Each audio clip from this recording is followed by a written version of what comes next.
I'm feeding my isopods some yellow watermelons.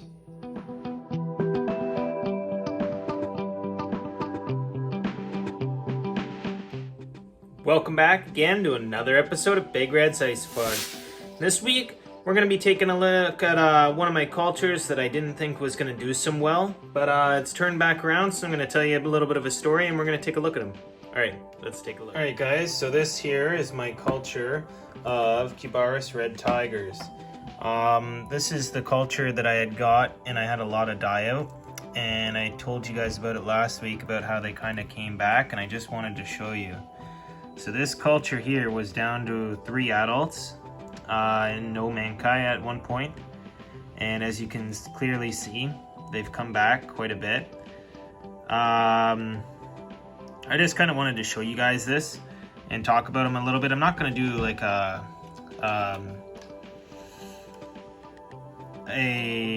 care guide per se, because obviously I'm not that adept at taking care of these guys just yet.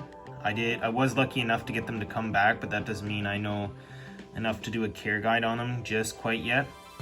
I got them kind of figured out, but not 100%. So basically what happened is I got them from an expo where there was only 6 adults, and I had 3 of them die off right away. As you can see, there's kind of one of the larger adults there, so that one's obviously an older one, probably part of the 6 I got at the start, maybe one of the last ones in here. And every once in a while I'll check on them to see how they're doing, and the numbers just seem to go lower and lower and lower. I seen one adult die off the bat, and then I seen a couple other adults die later on. I'd see their carcasses laying around, and it really got me down about the culture. And the last time I had something like this happen, it was with my platinum duckies that I got from a breeder who ships them over from Thailand. And I had 3 of them left, and I actually moved them into a smaller container hoping that it would help. And I had even after a while I gave up on them, and I put them in a larger container that just one of my terrariums, or paludarium is actually what it is, and that's where I kept them. But they just ended up dying out in the paludarium because there's other isopods in there as well, and other stuff that like springtails and worms, so they kind of just ended up dying out due to natural causes. As you can see, there's a mankai down there, so these ones are coming back quite well. And I think what the problem was is isopods kind of get adapted to an environment, and then they feel comfortable, and that's when they start breeding. So I think that if I had just left them in the tub that they were originally in, they would have done a lot better. Instead of trying to move them to a smaller container, which seemed to make them sicker, and then I just kind of gave up on them and put them in that larger container, and I think that's really where it went wrong. These guys here, I just left them alone. I watered them.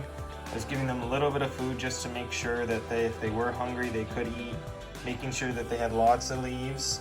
Leaves are very important when it comes to breeding isopods, or even keeping them in a healthy environment. They always need leaves. And I just kind of waited it out to see what would happen. And these ones are more pricey than the platinum duckies that I had got, especially when I got them. They were a cheaper price because I don't know, they just were. I think they've actually renamed that species now to Platinum armadillidium. I don't think that they are actually a Cubaris. I think they were improperly named at the time, but I think they've got it all figured out now. Either way, maybe I'll give them a try again someday. They look very cool, like almost like a metallic color. They look very much like steel or platinum, like their name suggests. But yeah, I'm really happy that these guys ended up coming back, but I think that was the trick, was just leaving them alone, letting them get settled into their their habitat, making sure that they have food, but you don't want to be bugging them. Yeah, basically isopods, the best thing to do is just leave them alone. I did flip over the bark here, but I haven't done that in a long time. I knew that there was some under there, but I haven't flipped it over in a long time. I could probably flip it over once more before the video is over for you guys, but right now I just want to highlight the fact that if you want your isopods to come back from a culture crash, the best thing you can do is leave them alone. You don't want to be checking on them all the time, seeing how they're doing. You don't want to be checking to see if everything's okay. You kind of want to hope for the best and just leave them alone. It worked out great for me, and that's actually how I start all my cultures. You get them, you put them in the container. For the first couple of weeks, you don't want to do anything besides just water them. You always got to make sure there's a moisture level in there, and then obviously have leaves. They can eat any materials they're hungry. If they're hungry, they can eat any materials they want from the dirt or soil, as long as you've got a good rich soil that's got a lot of stuff in it. I like to use a little bit of cocoa fiber, but if you use just cocoa fiber, they wouldn't have any food in the soil.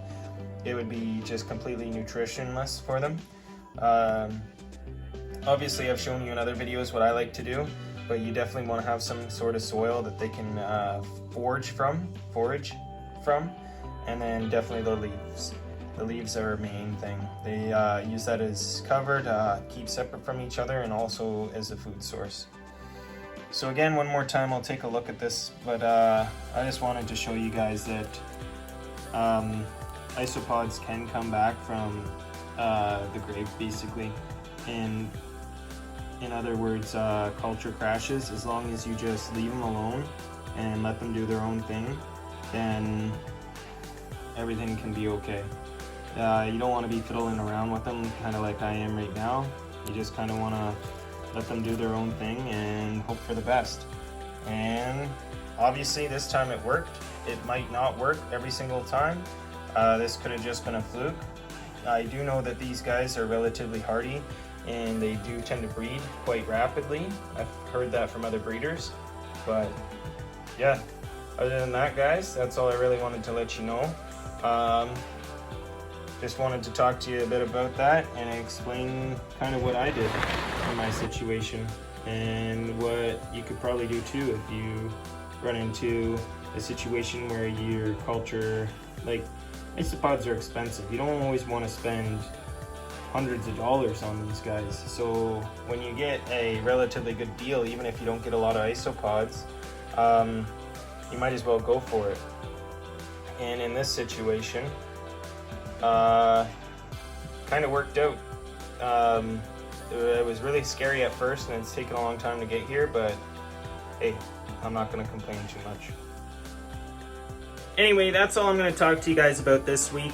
I just wanted to tell you about how they're doing and how they were coming back. I did mention it a little bit last week, but I kind of wanted to go into further depth in it and kind of explain to you guys that you know, I think I was very lucky in this situation, but one of the main things you want to do whenever keeping isopods is just really let them do their own thing. In the wild, they're not a bug that's around people a lot or likes to be bothered. They like to keep to themselves. They like to forage for food underneath leaf litter, stay safe away from the light. I mean, they do get a little bit of light since they're in the basement here and I am around them a lot. But I don't interact with them. I kind of have a light cycle for myself, just on during the day, off during the night, because I'm sleeping and you don't need the lights on at night. But other than that, they do have quite a bit of darkness, as you can see in the containers. There's not a whole lot of light and the lids aren't see-through, so it kind of keeps the containers relatively dark. They could come out to the edge if they wanted to get some light, but for the most part, they're just left alone in the dark. You don't have to have a light for them. I've heard lots of people that just keep them in closets, in containers like this, and they do great. So it's really all you have to do is just make sure you leave them alone. Anyway, that's it for this week. Thanks for watching. Don't forget to like, comment, and subscribe. and we will see you guys again next week. All right, bye.